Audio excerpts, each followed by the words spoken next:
Sorry, guys, we're having a lot of technical difficulties. Basically, what I said last week was because they're facing teams like the Cubs, the A's, the Nationals, whatever they're facing, because of that, they're going to be successful. So, since then, again, 5 game win streak. The only caveat to that is, I showed you that what they had upcoming, these teams. The only caveat to that, I also showed you that the Mets were going to have a tough time, right? The problem is that the Mets have continued to win throughout all of this. They are still holding on to now a 9-game lead in the National League East for first place. So that is unfortunate. They've been able to keep the gap wide in first place. But the important thing here to me is that the Braves are winning and they are hitting the ball. They are doing better than they have been before. Before this week, they hadn't rattled off a win streak at all. They haven't even sniffed it. 3 in a row was something that hadn't even happened. They finally were able to do that. Now they're up to 5 games. I think they're likely to get 6 or 7, considering who they're playing tonight and tomorrow. So I think it's important to know what changed things, right? What was it? What was the thing that changed the game? To me, personally, I think it was Snit. I really, truly do. I think it was Snit coming out in post-game the other day, and I'm going to show you this graphic with the quote. He basically called out the team, and not in a bad way. He didn't bring up anyone specifically, but, it was a rough night that night, without a doubt. He said we didn't play well enough to win. Shot ourselves in the foot. We didn't play a good ball game. We did too many things to hurt ourselves. In that game, by the way, Morton gave up 4 runs over 5 innings. There were base running problems. Acuna and Ozuna both got thrown out at third. Not to mention, at one point, the Braves led 6-2, and the Diamondbacks were able to come back and win. So, not a good game at all for the Atlanta Braves, but I think Snit's comments lit a fire. Since then, they are 5-0. They have outscored their opponents 36-16, and they've reached over 500 for the first time this year, and I don't think they're done. They still have a lot of these type of games to go through, and that's what's important here. They've already faced the Diamondbacks and the Rockies. They start off with the A's tonight in a 2-game series. They then have a 4-game series with the Pirates, a 3-game series with the Nationals, and then a 3-game series with the Cubs. All of these teams under 500. These are very winnable series. The important thing is not to win all of these games, though it would be nice. It's important to win the series. Get the majority of the games. It'd be awesome to sweep Oakland tonight. It'd be awesome to win the series versus the Pirates, and it'd be great to win the 2 series against the Nationals and the Cubs. Those are important. And I don't know if a streak is going to continue necessarily. I think the odds are in the Braves' favor tonight and tomorrow, and considering, again, who they're playing. The pitching matchup I especially like for tonight with Kyle Wright on the mound. But let's just assume that the Braves win a lot of these games, right, over the next couple of weeks. And really, they go from 9 games back to, we'll say, 5 or 6 games back. A couple weeks go by, and then you face the Mets, right? So if you get 5 or 6 games, back in that time period, you wind up 2 or 3 games back for the Mets, and then you face the Mets July 11th through the 13th. They kick off the series with the Mets at home, and that 3-game series could get them either in first place or competing for first place, and that would be a huge deal for the Braves. And it would obviously be a huge deal for the Mets as well in a negative way. But look, is it wishful thinking? Maybe. I don't know. Probably. But the Braves have seemed to turn a corner, and I don't think we can underestimate that. That's important. We all know what happens at the end of July as well. I've only led you to that point. I've only led you to July 11th when we face the Mets again. But at the end of July, if all things go to plan, Rosario, Soroka, Kirby Yates all come back. And if you don't think that's going to be a huge thing, that's going to be, to me, you don't need a trade deadline. I know everybody's hyped up about the trade deadline. Who are we going to get at the deadline this year? Because of what happened last year, right? Huge trade deadline last year. Duvall, Jock Peterson, Jorge Soler, Eddie Rosario, right? Richard Rodriguez, whoever you want to throw in that list. Huge deadline last year. Very well, something similar could happen this year. I'm not saying it couldn't. Don't underestimate Alex Anthopoulos when it comes to a trade deadline. That being said, Eddie Rosario, Kirby Yates, and Mike Soroka picking up free of charge at the same time would be epic. And I think if they all come back at full potential, it is going to be epic. Now, don't count out the fact of what the Braves did last year. If you're not thinking about that in this current situation, you haven't been a Braves fan for very long, because last year we were in a very similar situation. We were in a very similar dark place where we would win one, lose one. It was never a fun time as a Braves fan for the first half of the year last year. Then came the deadline. I think we're going to see a very similar, maybe not quite as surprising, but a very similar turn of events for the Atlanta Braves this year as well. So don't be surprised if we have a similar second half stride like we did last year. Now, again, I really think the turning point for this was Snitker's comments. I really do. I liked what he said. He didn't go overboard. He didn't, hoot and holler. He just said what it was. They didn't play good enough to win. Base running issues. You gave up a 6-2 lead. Things like that. That's never gonna set up well for success. I will say also, Alex Anthopoulos was on 680 a couple days ago. I listened to it a few times because I liked everything he said in it. He spoke very candidly about where the Braves have been this year and the environment in the clubhouse. He answered a lot of what you guys' questions are as to who the leader is in the clubhouse and things like that. I suggest you go watch it. It was a very good interview. That being said, he spoke about, could there be a trade deadline push? And, he spoke openly. He said there may be something, something may happen. But as of right now, it's too early. No team's going to come off anything of value, which is what I've been telling you for weeks now. It's too early to go for it. But, I think something like last year is very possibly going to happen. And when I say something like last year, I'm not saying that the trade deadline is going to be as crazy as it was. That, to me, that's almost like you're wishing for a lot to wish for what they got last year, because what they got last year was so surprising, so unexpected. That being said, I don't underestimate the Braves front office because they're so hush-hush about everything. They're able to do a lot. And I think if that's the case this year and they are able to do something at the deadline, things are going to get very, very exciting. So with that said, that's going to wrap up my monologue for the night. But if you guys got questions, I'll be here to answer them for a little while. Sorry about all the technical difficulties. Don't know what's going on there. System's crashing for some reason. But thanks for hanging around. I really do appreciate it. While you're here, again, make sure to like the video. It really helps me out and really helps me branch out to other Braves fans as well. Also, if you'll do me a favor, go check out this book on Amazon, How to Hit Spots by Dan Lazzaroni. Very affordable book. Very good book for young baseball pitchers. Would really mean a lot to me if you go check it out. Basically, it's teaching you how to become a successful pitcher, not by throwing your arm out, but by locating. And that's a very important part. If you listen to my interview with Leo Mazzoni, he must have said the same thing 10 or 20 times throughout that entire interview, and I couldn't agree with it more. How to Hit Spots, Dan Lazzaroni. I want to say $7.99 on Amazon right now. Go check it out. It would mean a lot to me. I really do appreciate it. Also, if you're new here, subscribe to the channel. It would mean a lot to me as well. Of course, the Braves are taking on the A's here later on tonight. I will be here until then, about 7:20. I'll probably wrap it up here about 7:15 to get you time to switch over and give me time as well. So, again, thanks for hanging out. I know we had no audio at the beginning. I'm sorry about that. Glad we got it fixed quickly, and glad we got back on the air as quick as possible. Dante Ramirez says he feels like we can sweep the A's. I'll be honest with you, I do too. I looked at the pitching matchup tonight, and I can't really say much else beyond that. But the pitching matchup for tonight is Kyle Wright versus Irvin. Irvin's 2-2. Kyle Wright's 5-3. We all know what Kyle Wright's been able to do this year. I don't think the A's offense is going to be too disastrous. What I'm curious about tonight, when watching the game, is what's Olsen going to do. Right? Is he going to break out? Because he's been hitting well lately. This is his former team, his former ballpark. You got to think he's going to want to show out. That being said, the flip side of the coin, Adam Duvall, who has actually hit pretty well in the past couple of games. Good sight to see because we all know how much he struggled this year. I've talked about it.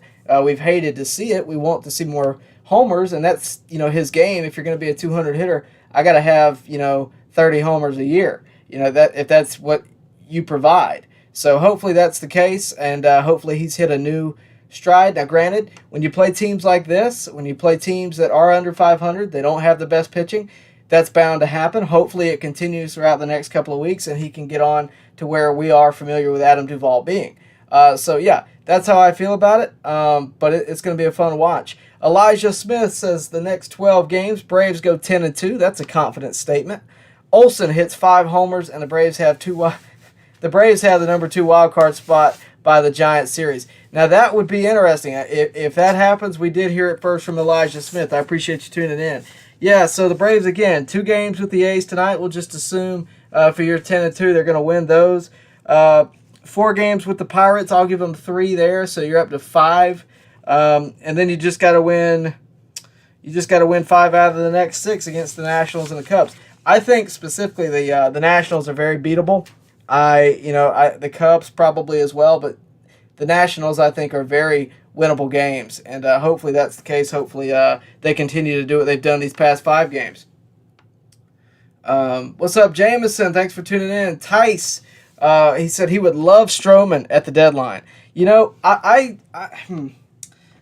Everybody throws names out there when it comes to trades at the deadline, right? And I'm all for it. I'm all for speculating what might happen. The thing about it, and I actually like starting pitching. I don't know if Stroman's necessarily where I want to go, just because I know that at some point, I know the return's going to be ridiculous for Stroman. That being said, I wouldn't mind starting pitching. But, again, if you pick up Soroka at full potential, and, guys, everybody's wondering, hey, what's Soroka going to look like? In that interview with Alex Anthopoulos, he spoke pretty confidently. He didn't say he's going to be the ace he once was, but he spoke pretty confidently in saying that he looks good. His velocity's at 92 to 95, so that's obviously a good sign. But at the same time, if you pick him up, that's your 5th starter, right? No question about it. So, for me, with the starting rotation, I think it's going to kind of fix itself. The bullpen's where I question because, we took Strider out of the pen to put him into the rotation that was struggling, make no mistake. Even Charlie Morton has been struggling all year. Max Fried's finally locked in. Charlie Morton was struggling early on. They both were. But they seem to have turned a corner to some degree. I hope, Morton's next start is a telltale sign of what we can expect. But Fried, Morton, Anderson, now Strider, there's a lot going for that starting rotation. If you add Soroka to it, I think you might be in for a lot of success. So I don't know if starting pitching is necessarily where I want to go. I wouldn't mind throwing in a left-handed hitter. But the thing about it, again, guys, Eddie Rosario, left-handed hitter. Kirby Yates, bullpen piece. Mike Soroka, starting rotation. And if you put Mike Soroka in the starting rotation, you could very well move Spencer Strider back to the pen and make it elite once more. So there's a lot there that I think it's going to be at what time do you make that decision? I don't know. I don't know if it's in August. I don't know if it's sooner, rather, But at the same time, it's going to be interesting. Ty says he's going to the ring giveaway tomorrow. Well, pick me up one if you want to. I'm just kidding. I got one right there. But yeah, I appreciate that. Little J says, Ken, we appreciate the work that Colin McHugh has done out of the pen. Colin McHugh, he had a rough first outing with the Braves, but I think he's been fairly solid in every, in his role. I think, what I think is important with Colin McHugh, maybe not the most important thing, but I think it says something about him. Spencer Strider looks up to Colin McHugh. They talk a good bit and conversate about everything. So I think that's something to be said. If you remember a few years ago, who was it? Oh, man. Name escapes me. But there's always been veterans that, current players can bounce things off of, and that's invaluable. So hopefully that continues, and hopefully Colin McHugh has a successful year with the pen on the mound. So everybody wants somebody at the deadline. Here's what I'm going to say. I see some of you guys talking about folks from the Cubs, probably because there was a fire sale last year with the Cubs, right? So with that, last year you saw the fire sale with Cubs, and for me, when it comes to that, a lot of these teams that the Braves are facing, right? I want you to just pay attention, because these are the types of teams that could have a fire sale, right? The Pirates, everybody's been talking about Brian Reynolds for years now. Everybody's wanted him to be an Atlanta Brave, right? Me included. I don't think that's what the Braves are going to go for, because I think they've figured out their outfield for the most part. That being said, if you're looking for a relief pitcher, one of these teams may have it. We got Richard Rodriguez from the Pirates last year. We got Jock Peterson from the Cubs last year. So just don't be surprised if these are the types of teams, because they're not competing. Make no mistake about it. They are not competing. They are not going to make a playoff run. They are, essentially, done. I don't think they're going to do anything this year. Now, it's early. You're not going to get teams to just fall off of stuff, they're going to want to get their money's worth at the deadline too. But these are the type of teams that at the deadline, do not be surprised if the Braves make a move for one of these teams or a player on one of these teams. Just don't be too surprised. It wouldn't surprise me at all. But, we'll see. And, again, these teams, very, very, very winnable games. I think it's been proven these past 5 games of just how winnable these have been. For the Braves especially, they've been able to perform at the right time. Hopefully they can take what they get from this couple of series and they can put it to use going forward against stronger teams. Because, the important thing is we're only 2 series into this list. The Braves still have to go through the A's, the Pirates, the Nationals, and the Cubs. We're only got through the Rockies, and we got a 5-game win streak. Again, we are not playing the best of the best. The Mets, on the other hand, got their hands full. They got the Padres tonight. Then they go face the Angels, who, by the way, I don't know what's going on with the Angels. Now a 12-game losing streak. They fired Joe Madden today. We'll talk about that in a minute. But the Brewers, they're 10 games above 500 at least.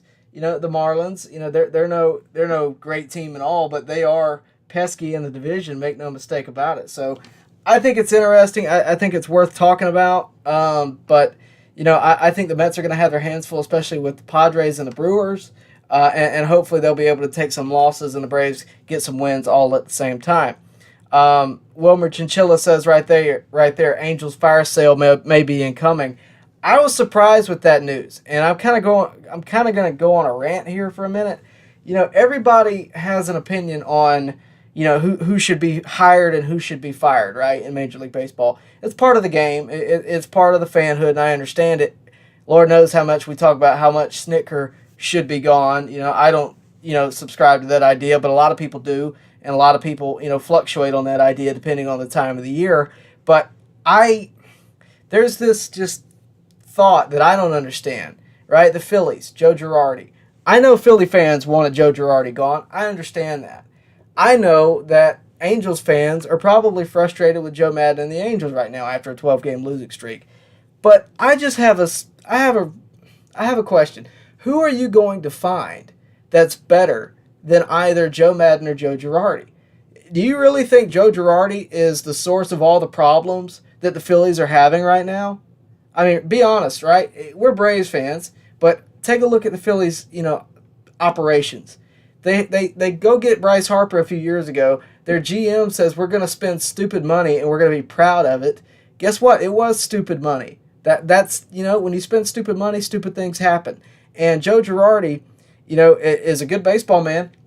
To be honest with you, a few years ago, I was surprised when the Yankees fired him. He took a team that wasn't supposed to make it to the postseason to a wild card game, won the wild card game, made a run in the postseason, and still got fired. I don't understand it. I never will. If it's a difference of philosophy, then so be it. But Joe Madden, I mean, these are 2 guys that are proven. Joe Madden especially. Look at what he did with the Rays, right? Look at what he did with the Cubs. Won a World Series with the Cubs in 2016. I'm sure we all remember that. He goes to the Angels. You get rid of Albert Pujols, and I don't know how you guys feel about that. I thought that was ludicrous because you're going to pay him anyway. You might as well let him finish his career. We wouldn't be seeing Albert Pujols take the field, I don't think, if that didn't happen this year. So in a way, I'm thankful for it because we're getting to see him in a St. Louis uniform once again. But then the guy that's leading the pack for you, Joe Madden, you decide, let's get rid of him. 12-game losing streak in May through June, kind of, and we're going to get rid of him now. I hate to break it to you guys. There's times where you're going to have 12-game losing streaks. It just happens. There's times you may have a 12-game win streak. But to blame it on the manager whose only responsibility, in essence, is to make the lineup card and then see what happens, maybe make a pitching change here and there. You can't even bring anybody off the bench. I don't understand it. I think it needs to stop. I mean, if a manager can't make it, here's the thing. In today's game, managers don't even make their own decisions anymore, right? They're sort of a scapegoat. If you're going to fire somebody, let them make their own decisions, first of all. Second of all, you can't blame somebody for what happens on the field, for losing games, necessarily. Not 12 of them. You might be able to blame them on 1 or 2, but 12? No way. That's the guys on the field. Trout hasn't done very well lately. Joe Madden, He's not standing in a batter's box. He's not in center field. He's not on the mound. I don't understand it. That's why when people come after Snit, I get so aggravated because it's baseball. Things happen. Things change. But I don't understand what's going on with the game of baseball right now. Why are we firing so many managers? And look, if Joe Girardi needed to go from Philadelphia, if there's a difference in philosophy, maybe there's something I don't know. But what I do know is that guy's a proven manager. You're not going to find anybody any better. Name the manager you want that's not already hired. I can't do it. That's why when everybody wants to fire Snit, they're like, well, Ron Washington's right there. It's like, I mean, do you really think that's going to make a difference? I mean, really, in the grand scheme of things, is that really going to make a difference? You know, I don't understand it, but that's my soapbox for the day. So thanks for listening. All right, let me get back to what you guys are saying. Ty says he's bringing up what I was going to talk about next. They made a trade for Jacob Webb. They sure did. I was a little surprised by that, to tell you the truth. I sort of woke up in a slumber and saw that. I was surprised by it. I'm not going to lie to you. But at the same time, I mean, we need pitching, right? I mean, we're down bullpen pieces, obviously. You know what? I like Jacob Webb. I think, you know, I've met him a time or two. He's nice. I mean, that goes without saying. But I feel bad about it in some degree. You got to think. I mean, they just got done playing the Diamondbacks the other day. You got to think being around. You know, I don't know. The D-backs DFA'd and we're getting him for roughly nothing. And with Colin McHugh on the injured list, you got to do something. I think it's more of a necessity more than it is a want. I wouldn't read too much into it. But that being said, I mean, it is what it is. Lil J says, opinion on Kenley's struggles lately. I think it's part of, baseball, man. It's just, it's going to be an ever-flowing thing. Kenley has those moments where we've seen it while he's in a Dodger uniform, where he's struggling, but he usually comes right back to where he needs to be. I don't think that's going to change. I'll be honest with you. I've liked him in the ninth a lot more than I've liked Will in the ninth over the past couple of years. I think it's a little bit more, frankly, consistent, less runners on base, that kind of thing. But at the end of the day, if you need to move him back to the eighth inning for a while, maybe that's the case. I don't think it's enough to do that just yet. But Kenley, I think you got to let Kenley work, man. I think that's ultimately what it is. And the Braves are doing well, so hopefully it'll be the case. Hopefully he'll, turn it around and be fine from going forward. Wilmer says Tyler is fired up. Yeah, there's certain things that flip a switch with me, and when you start talking about firing people, that starts getting on my nerves, especially when it's not their fault. It doesn't take a genius to figure out that the Phillies, Dombrowski and all those guys. It's if you're gonna spend stupid money, expect stupid results. That's the way I look at it, and. I get it. Your manager's your scapegoat, but I think it's stupid. I just do. I think it's ridiculous that we're firing these guys who, again, Joe Madden specifically, are proven winners. Who are you gonna find that's better? Give me 3 names that's better. I can't think of one. And if you want to point to Ron Washington, maybe, but I don't understand it personally. Oren Griswold says, have we cut down our strikeout rate lately? I'm wondering if a lot of our recent offensive success is due to our hitters being more selective at the plate. I'll be honest with you, Oren, I haven't looked at it, alone, but there is a difference at the plate, but I think it's also the fact that they're facing less quality of pitching to some degree, not to mention, they played in Coors Field the other day. Naturally offense is going to go up there. But they also did outscore their opponent 36-16, I want to say. So 20 run difference over those 5 games. So I don't know that, it's necessarily the strikeout rate. It's certainly going to help if that's the case. But I think you have individuals you need to focus on. Right? Again, Matt Olson doing very well lately. Adam Duvall, very well lately. Michael Harris has been a nice surprise in the lineup. Nice little spark at the bottom of the order. But I don't know that that's, necessarily due to the strikeout rate. And not to mention the game itself right now, strikeout or home run anyway. But I definitely think that they are selecting the right pitches to swing on, and sometimes it just sometimes things just happen. Sometimes balls just land in the right place, and I don't know that that's necessarily going to stick. But I think beginning of the year the Braves had a lot of things not go their way, and here lately they're having things go their way as well. Jake Hobby wants to know, when do I expect Michael Harris to get his first home run? I think, any time's a good time. To be honest with you, I was thinking probably at Coors Field, just for obvious reasons. I'm no Zach Hampel. I don't really chase down homers. I don't care if he ever gets one, to tell you the truth, as long as he's performing offensively. I'm cool with that. I don't know what type of player he is. I'm sure it's coming, don't get me wrong. I'm sure it's coming. It might happen tonight, for all we know. But we'll see. Brandon Edwards says, in baseball, when things go horribly wrong, the managers are the scapegoat. Yeah, I get it. I mean, it's still, what can they really do other than put the product on the field? They have a purpose, don't get me wrong, but I don't want to rant on that anymore. Oren Griswold says, I see Duvall on the trade block with Rosario coming back. I don't know. Double A talked about Michael Harris being called up today on 680, or a couple days ago on 680, and he basically said that it's not ideal to pull someone up from Double A. It surprised me. I don't know if you guys remember that. It took me by a huge surprise that the Braves went ahead and selected the contract of Michael Harris. I'm still surprised, to tell you the truth. That being said, he's done very well since he's been up. But ideally, you do want them to grow and lack of a better word, be nurtured in the minor leagues before ever being called up. But it would be it would be cool if I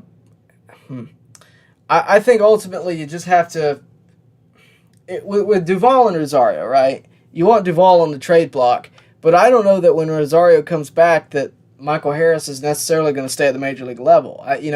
They just mentioned 2 months they got to get through to July, the end of July, before Rosario comes back. And, of course, Soroka and Yates with him. But you got to get through 2 months. Michael Harris very well might just be a fill-in piece, maybe move to a bench piece once Rosario comes back. Maybe they platoon. Who knows? But the important thing is that they have options. But we'll see. Tice says he's going to grab Michael Harris's first homer when he goes to the game tomorrow. Well, congrats on going tomorrow. Hopefully you do catch his homer. I'll be rooting for you to do so. If you would like to make a contribution to On Deck, that homer would be a great addition to the collection there, Tice. I'll be looking forward to seeing it in the mail. Just kidding. Enjoy the game, man. Glad to see that you're going to get to see the Braves this year. XTR says, I've been a Braves fan since 2016. I've seen a lot of good teams, but this team won't catch the Mets. But we could definitely get a wild card if we continue like this. Here's the problem. Here's the problem with the wild card, right? You take a look at the standings throughout Major League Baseball. You take a look at the American League. I just don't know. I just don't know if we get a wild card, to tell you the truth. I mean, you got the Dodgers and the Padres, who both won, I want to say, and the Giants all in the West.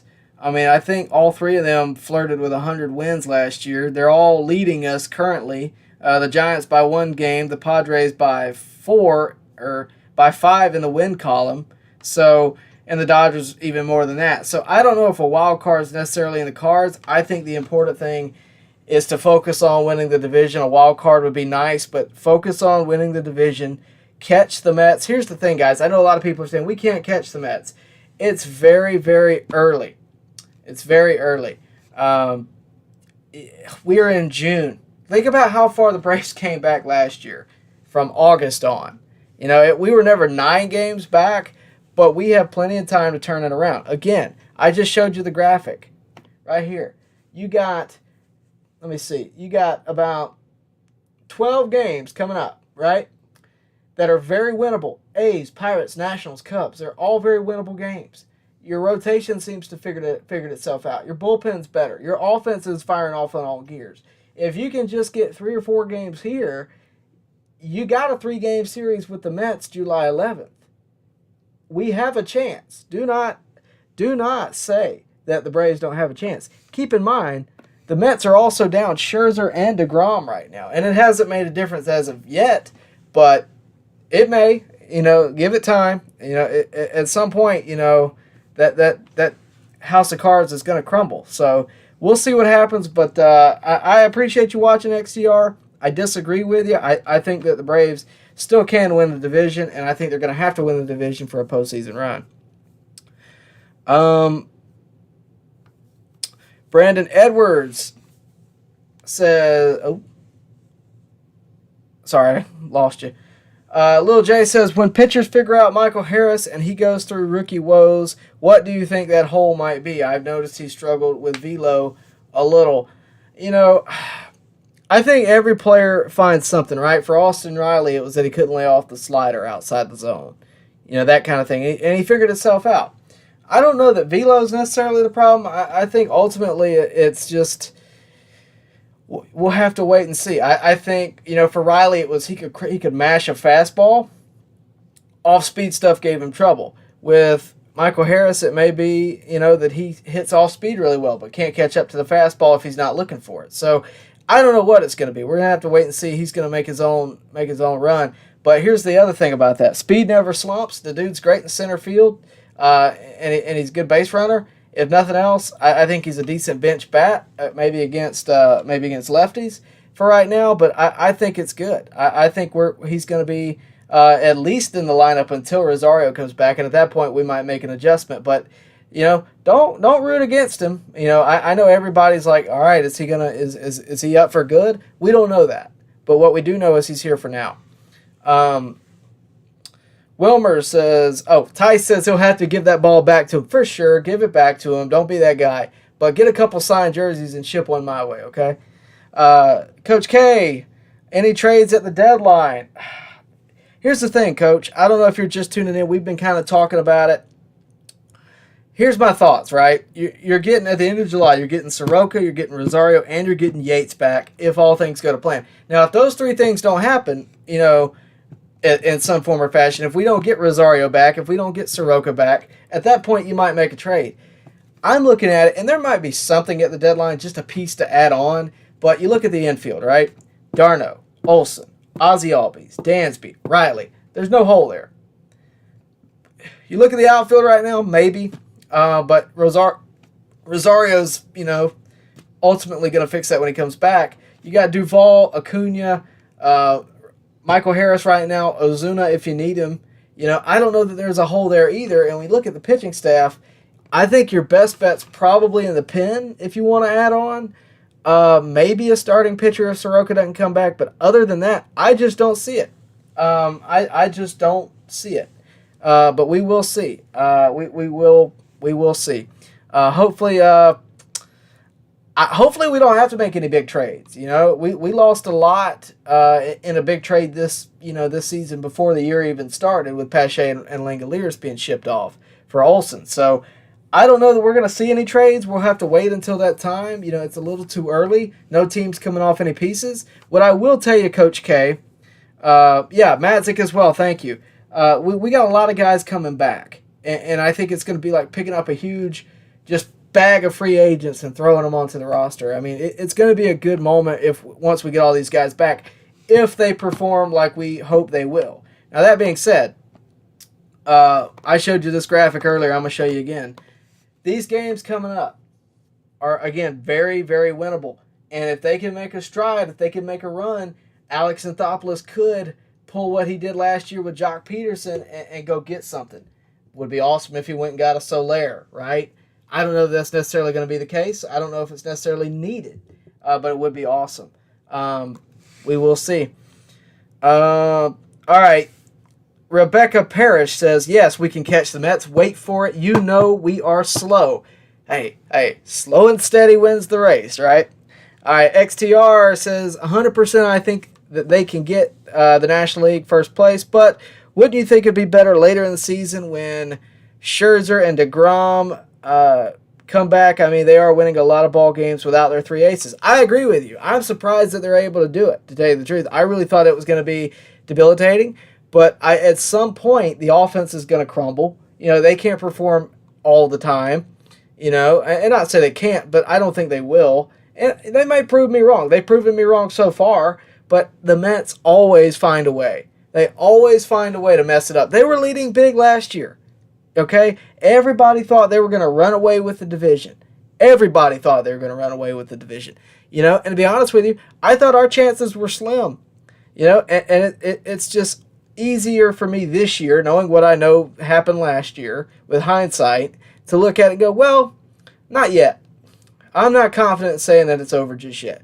I think the Braves, again, over these next couple of weeks, against these teams that aren't that great, and frankly, with the Mets going in to face the Padres and the Brewers, who are both 10 games over 500, I think they have a shot at losing some games. And we're not going to jump 9 games over the next 2 weeks. It's not going to happen. But we might jump 3 or 4, right? And then you got a couple weeks, and then you face the Mets again. So if you can jump 3 or 4 over this week, stay hot, win a couple more, and then face the Mets, you're right back in there, right? Depending on what happens. But the important thing here is that we are winning. That is the important thing. We are winning. We are swinging the bats good, and hopefully it continues. But like Michael Brubacher says, we just got to see what happens. So we will see. Let's see. Elijah says, what do you expect, if anything, from Matzik when he returns? Back to last year's self or the same struggles this year? His struggle has been his velocity. I really think he's just got to rest. I mean, you're talking about a dude that threw a lot in the back half of last year, and especially in the postseason. I don't know. I don't know how much shoulder inflammation, lasts. I don't know that it's necessarily something that you can predict. I don't know that he'll ever be the same again, right? I don't know. I'm not a doctor. What I can tell you is that the Braves don't seem to be too worried about it. They don't seem to be too stressed out about what Matzik is going to be. And here's the thing, guys. If Matzik never threw another pitch in a Braves uniform again, right, he's, going to be remembered for what he did last year. That being said, I think Matzik can still find his way. You're talking about a guy who battled back from the yips, battled back from independent ball, came to the majors, struggled early on, and then won a World Series and did what he did last year, right? You're talking about a guy who's a journeyman. This isn't going to faze him. This is just an injury. I'm a little bit more concerned about Luke Jackson just because it's Tommy John and he's out for the year. That I'm concerned about. But Matzik, no, I'm not. I don't know that he's necessarily going to, perform spectacularly when he comes back, but I don't put anything past him. Let's see what we got. Lil J says Duvall just got scratched from the lineup tonight. I don't know what with left triceps cramping. He is available off the bench, though. I wouldn't worry too much about that. It doesn't seem to be a major deal. But we will see. We will see what happens tonight. Hopefully they can win tonight. I hate, Duvall just got on a good streak at the plate. I hate that, that's the case, but hopefully he comes back out. We're going to be off for about another 30 minutes or so before the game starts. Before we get going again, just want to remind you, go check this book out, How to Hit Spots by Dan Lazzaroni. He's a friend of mine. I'd appreciate it if you go check out the book. Very affordable. It's on Amazon. It's on Kindle as well. How to Hit Spots, Dan Lazzaroni. I meant to put that in the description below, but I will post it somewhere later. But you can find it on Amazon. It's pretty easy. How to Hit Spots, Command the Zone. Dan Lazzaroni focuses on location, right? Young pitchers, do not throw your arm out. Learn how to hit your spots. That's the key to pitching and being successful on the mound. That being said, go check it out. How to Hit Spots, Command the Zone. You can learn all about how to do it and how to get in the right mindset on the mound. All right, so let's talk about what Matthew says. He says wild card is a vibe. I don't think so. I think if you're betting on the wild card, you got to lose in hand. I just don't think so because, and not necessarily because I don't think the Braves can do it, but if you're just going for a wild card, shoot for the stars, see where you land, right? I don't know that that's necessarily the best way to go about things. By the way, guys, if you'll do me a huge favor, like the video so we can get it out there and get more of a conversation going. I'll be here as long as I can up until the game. But after that, I will be leaving. But yeah, like the video for me, subscribe to the channel, hit the bell for notifications so you can stay updated with everything going on here at On Deck and, of course, with the Atlanta Braves. Jake Hobby says Conforto is out for the season, I believe. I haven't heard anything on Conforto other than you guys wanting to go get him. I never did. I never thought he was priority for the Braves. I just didn't think the salary he wanted and the stats he puts up really went together for the Braves. But, if Conforto's out, then I hate it for him. I hate it for whatever team wanted him. But, we'll see what he does next year. Coach K says the Mets are going to choke again this year. I mean, they're pretty good at it. They find a way to do it a lot. They did it last year. I think it very well could happen again this year. I mean, you look at what the Braves have going for them in the latter half. I mean, and here's the thing, right? I think a lot of people look at 9 games back and, they think it's impossible. They think it's something that, that's a 9-game lead. They're never going to touch that, right? 9 games is not that bad. I know it is in August. It is in September. Maybe even in July. June 7th? No. You got time, right? Especially when you got head-to-head series to face more. You faced a lot of your tough teams at the beginning of the year. A lot of road trips. I really think that the Braves are going to, I just do. And I'm not saying that because I run a Braves channel. I'm saying that because it makes sense, right? Look at what the Braves did last year. Take that into account. They haven't played their best baseball this year. They're going to make a run. Whether or not they win first place or not, they are going to make a run, and they're going to make it interesting. Again, you got all these losing teams that the Braves are facing. Those are important games. I know that it doesn't seem like the Braves and the A's are that important. It's going to be a fun game to watch. No, they need to win that game. It's not just, a drop in the bucket in 162. That is a very important game because that's a game that the Mets probably won too, and that's a game that you got to get back on the Mets. Get the 6 games back, right? Then get the 3 games back. It's one day at a time. We all know that, but you got to fight back. You got to get to it. So, yeah, the Mets are down. They're down, Scherzer. They're down DeGrom. And they're down a lot right now, right? Their offense has been doing okay. I just don't see them doing well second half, to be honest with you. Not with all the injuries they got in the pitching staff. I just don't think that's very reliable. But if the Braves can take that and run with it, then great. The Phillies, I got to be honest with you, I haven't really been worried about the Phillies. I think they're kind of on a downward spiral in a way. Maybe not a spiral. I just don't think that. I was never worried about the Phillies going into this year. Everybody asked me going into this year, Tyler, who's your biggest concern in the division? Who do you think the Braves' rival is going to be? I told you straight up I thought it was going to be the Mets, because of who they have and what they're able to do. Frankly, the manager they have now, that's different, and he makes a difference. So that being said, with the Phillies firing Joe Girardi, with the GM that they have and the front office execs that make the decisions that the Phillies do, I don't view them as a threat anymore. I think this division is a Braves and Mets division for this year, and we'll see how it goes.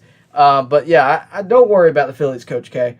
Tice says, Edward says, Braves can do it. We have a team with a lot of potential and could repeat, and we have a lot of talent in our farm. I'll be honest with you, we have some talent in the farm. But the only thing about it is we have lost a lot of that talent, right? We traded away Pache and Langoliers. We brought up Michael Harris. Now, some of that talent is still down there. I think Kyle Muller is one of those guys that we need to take another look at. I think Drew Waters is a guy that's got a bright future. There's guys down there. Look at what Contreras has done this year. We all thought he was going to be in the minors behind Manny Pena this year. And his bat's been on fire. He's been better behind the plate. I think the Braves farm system's a bit underrated. It's not what it used to be. Not when you had Ozzie, Dansby, Acuna all down in the minors, and Riley and everybody else. But, Soroka, of course it's not that.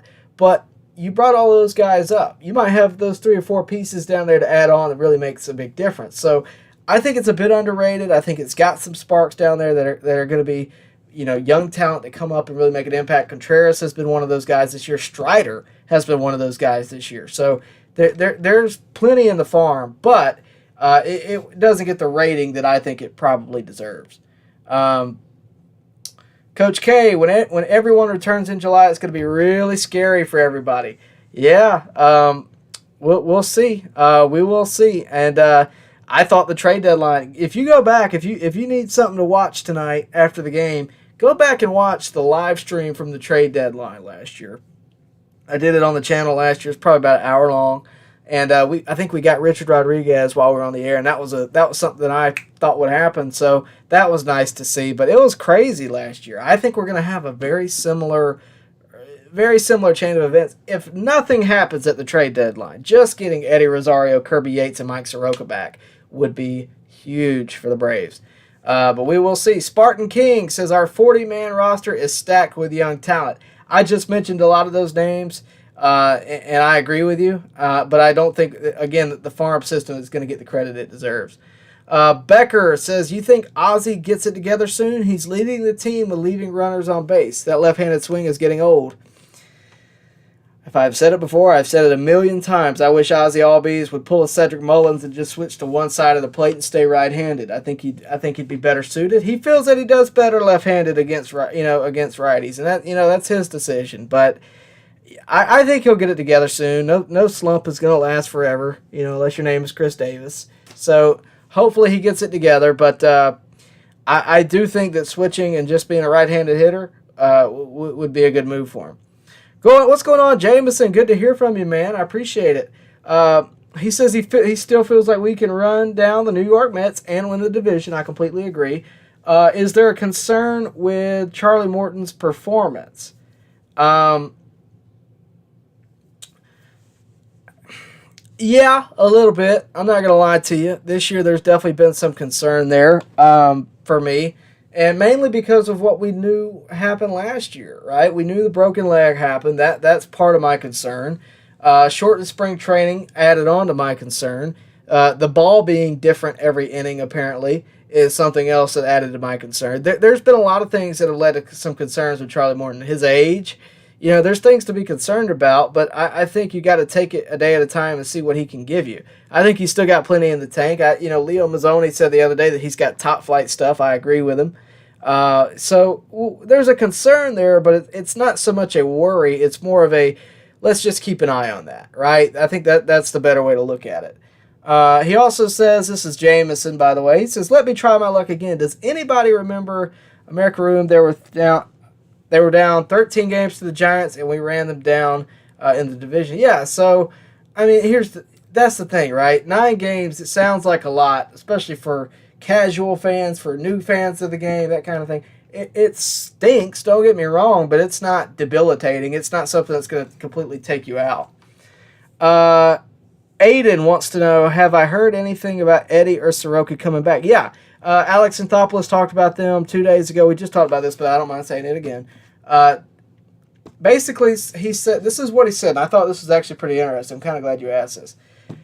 Soroka, specifically I'll focus on Soroka, he said that in his mind he had All-Star break just to be safe, which tells me, the just to be safe part tells me that it's probably going to be before that. He said he's already throwing bullpens. He looks good. He's throwing 92, 95. They don't want to rush him for obvious reasons, but I feel good about saying he's going to be back before the All-Star break. That's how I feel. We'll see. I think he'll probably go to Gwinnett and get a few starts there prior to that. So if you want to make a Gwinnett trip, I suggest you do that and go see Mike Soroka. But I think I speak for everybody when I say I'm excited to see Mike Soroka coming back and looking forward to seeing what he can do. And even if the Braves don't really make a run this year, which I'm sure they will, don't get me wrong, but even if they didn't, just seeing Soroka back, I think that's big. I mean, he's been battling to get back to the mound for 2 years now. He's a great young pitcher. He had a lot of potential in front of him. Hopefully he'll have it all realized. So we'll see. Elijah wants to know, completely off topic, how do I like my steak cooked? Medium well. That's how I like it cooked. Thanks for asking, I guess. Jameson says, I love the fact that a lot of guys are performing at the same time to make our lineup difficult for the opposing pitcher to navigate. That's the thing, right? The lineup for the Braves has always been, it's real, you know, the pitching's always been the strength, but the lineup has never been anything to get through easily, right? Now you got to go through Acuna, Ozzie, Riley, Ozuna, Duvall, right? Those names are supposed to perform, and I think a big part of that is that you have primarily a right-handed lineup. You don't have an equal division of it. You don't have anywhere near an equal division. That being said, it doesn't. I think Eddie Rosario coming back and adding a left-handed bat would be big. A consistent left-handed bat, hopefully. Hopefully we get his eyes back on where they need to be. But, I don't know. I don't know. We'll see what happens. But, yeah, I agree. I like what they're doing right now. I like that they're all performing and doing what they need to do to make it difficult for an opposing pitcher to navigate. I completely agree with you. Vegetables, my least favorite food, says, are you concerned with Jansen? He has been struggling recently. It feels like he needs a couple of runs of cushion to get a save. Again, this isn't something I'm concerned about or worried about. My level of concern is much like Charlie Morton's. Let's just keep an eye on it, right? With Jansen, he's such a veteran. We know how good he can be. I don't think I have to go through that. But that being said, you have to give him some kind of, not to say leeway, but, some kind of, well, he'll be all right. You have to have some faith in him. And Snit, I think, does a great job of that. That's what I like about Snit. It's not an instant, that dude's not performing. We got to move him around. We got to take him out. Look at what happened with Kyle Wright a few months ago, I guess about a month ago.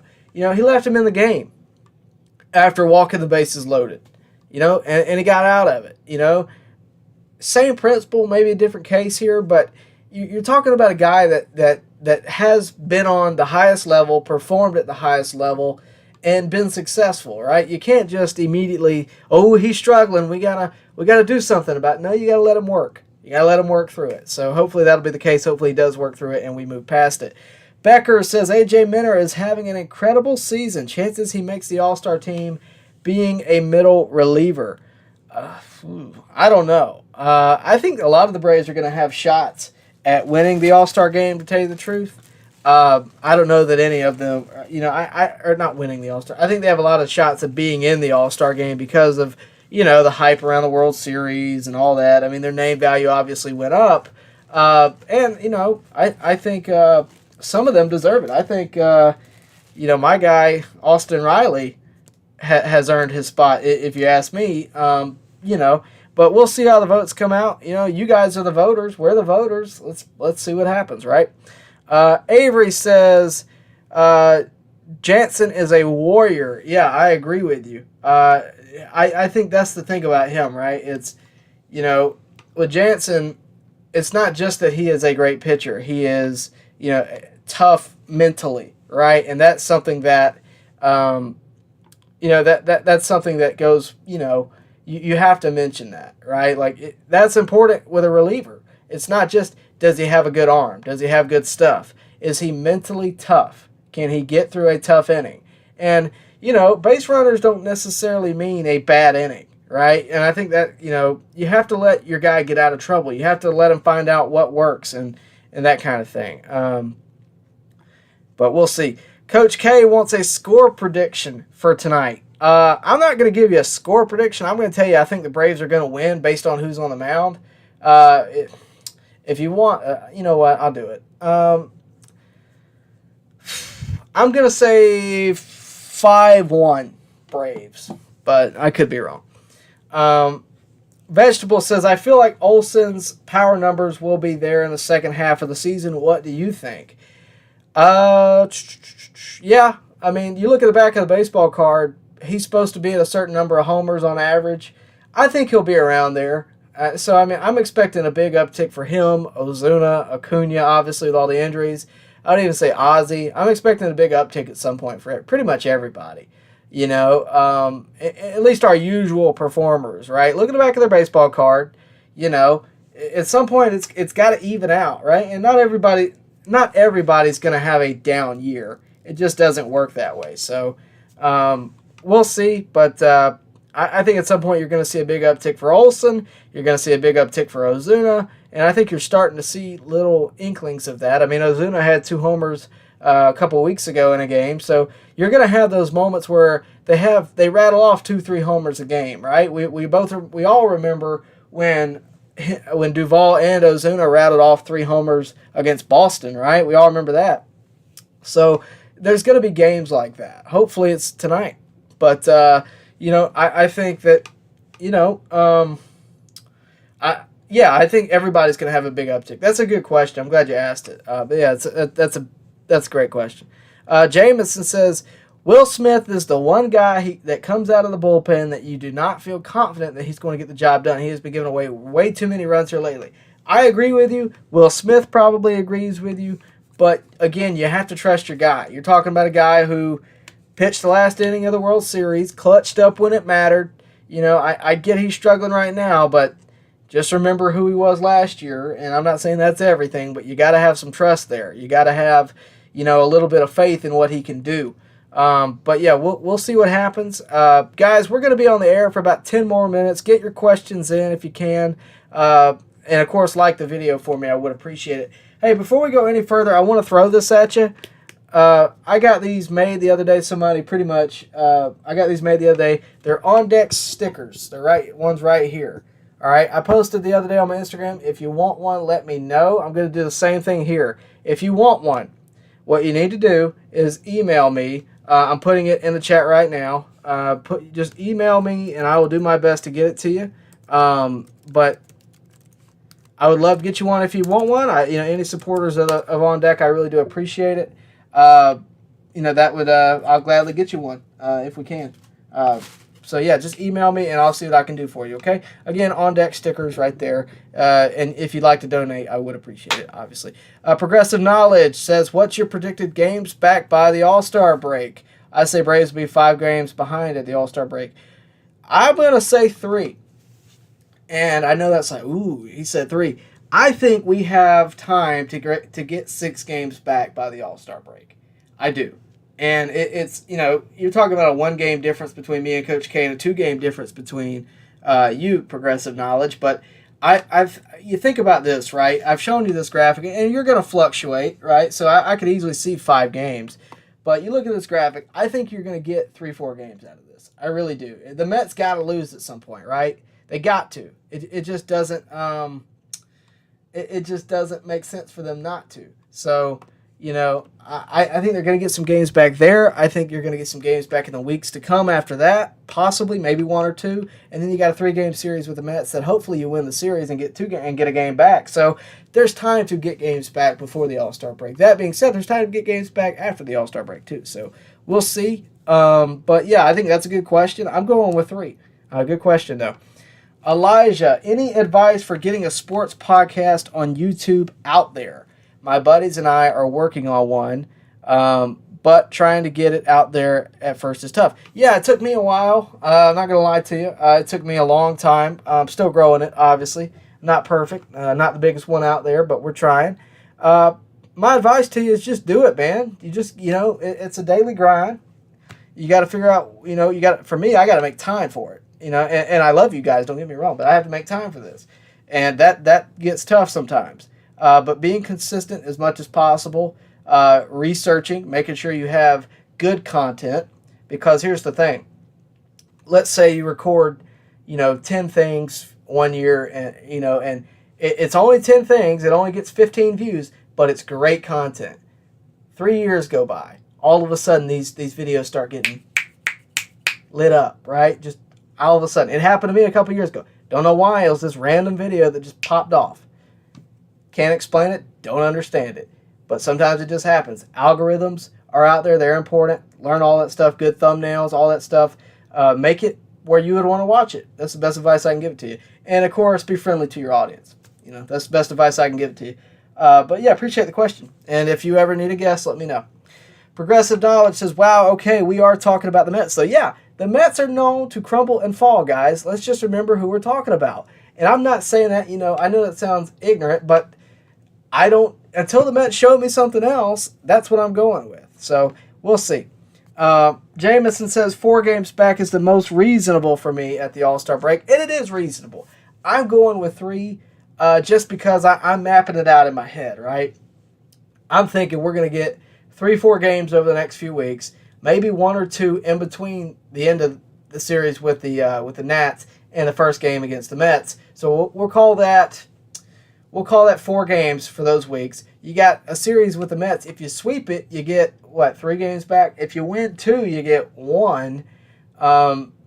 So,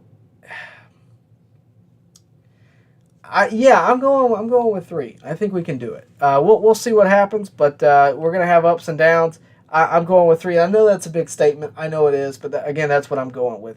Guys, we got 4 minutes before I got to wrap it up. If you got a question, get it in. I'll be glad to answer it. One more time, if you want a sticker, if you want an On Deck sticker, I will be glad to mail you one. Just shoot me an email. The email is in the chat. I'll be glad to do that. And if you need to reach out to me for any reason and you can't email me, you can go to my social media as well. I'll be glad to respond to you there. And, of course, I would love any donations you can give me for that. But, yeah, again, one last thing, and I'm just trying to get a question in before we go. But How to Hit Spots, if you'll go check this out, it is on Amazon. How to Hit Spots by Dan Lazzaroni. Learning how to hit spots is the #1 action you must perform on the field to become a successful pitcher. This book will let you know how to do it, and, we'll see. Coach K, you're going to throw me a trivia question. What is the longest winning streak in MLB? You talking about ever, or are you talking about this season? I don't know. The longest one ever, I can Google it. Longest one ever is the Giants in 1916, 26 games. Second longest is the Indians in 2017. They got 22. The longest one ever. The Giants in 1916, they won 26 games straight. I figured it would be the Yankees from about the 1927. That's what I figured. The Giants in 1916, 26 games. So that's impressive. Thanks for the trivia question. If nobody else has anything, I'm going to wrap it up with that. Again, email me for the stickers. Go check out the book. And, of course, okay. Roger, Cindy, I'm going to do this really quickly. The Braves we talked about this the other day, right? A week ago, I told you that I thought the Braves were going to perform. I thought the Braves were going to perform in the next few weeks because of who they were facing, right? I showed you this graphic. I said they got the Diamondbacks, they got the Rockies, the A's, the Pirates, the Nationals, and the Cubs. Now, they didn't do so well against the Diamondbacks, but I only told you, I came on here a week ago, they only had one more game against the Diamondbacks. They lost that game. But since then, it's been the Rockies, the A's. They have won it's been the Rockies. They won one against the Diamondbacks, and then they won 4 straight against the Rockies. They're on a 5-game winning streak. I still think that they can win some. Now, the problem, guys, is that the Mets are still winning. And I really thought that they would struggle against the Dodgers, right? They've been managed to keep the gap the same, and now they're up 9 games. But they got the Padres to deal with. They got the Brewers to deal with, who are both, over 500. The Angels, have fallen behind a bit. But they're still, they got a lot of talent. They're not easy to get through, and I think the Marlins are going to give them some trouble as well. So hopefully the Braves, with the schedule that they have, can get some games back. They're not going to get 9 games in this period, but they might be able to get 3 or 4. So that being said, I think that the win streak is still going to continue tonight. I think, they got 2 games against the A's. I think that's still going to be the case. I don't care if they win 9 consecutively. It'd be great. It'd be awesome. But the important thing is that they're stringing wins together. I don't care if they win 4, lose 1, win 4 more. I don't care as long as it's the case, right? As long as they're winning, a lot more than they're losing. That's what they got to do. And I think that, we've been talking a lot throughout the whole show. You're going to have to watch the replay. But, the biggest factors are the offense. The starting pitching has been a lot better. Adam Duvall's hitting better. He's scratched from the lineup tonight, but he's hitting better. Olsen has hit well lately. That is important. The starting rotation has seemed to kind of figure itself out. Those are the most key things here. Now, the biggest key is what happens around August, right? The end of July. Soroka, Rosario, Yates, they all come back. It's going to be like picking up a big bag of free agents and throwing it back in the roster. So hopefully that's the case. And I wouldn't be surprised if we saw a big second stride a big second half stride like we did last year. So Roger, Cindy, I hope that answered your question. I tried to give it as quick as I could because I got to get out of here. The game's just about to start. Don't want to, compete with that, but I do appreciate the question. We will see. Aiden says, who do you think we'll send down once Eddie comes back? I don't know. We'll have to see. I mean, it could be Jacob Webb for all we know. We got to see in a month from now who's around. Anthony Hernandez, time to take advantage of the teams we play by being... Yep, you're completely correct. Roger, no, you the man. I agree, and Ozzie needs to be more consistent. Thanks. No problem, and I agree with you. Ozzie does need to be more consistent. Guys, again, go get the sticker. Go read this book, How to Hit Spots by Dan Lazzaroni. It's great. It's on Amazon. It's very affordable. Go check it out. Easy to find as well. But if you want the sticker for On Deck, just email me, and I'll be glad to get it to you. One more time, like the video, subscribe to the channel, and hit the bell for notifications so you can stay up to date with everything going on here on Deck and, of course, with the Atlanta Braves. Thank you guys so much for tuning in. I really appreciate it. Talk to you later. Bye.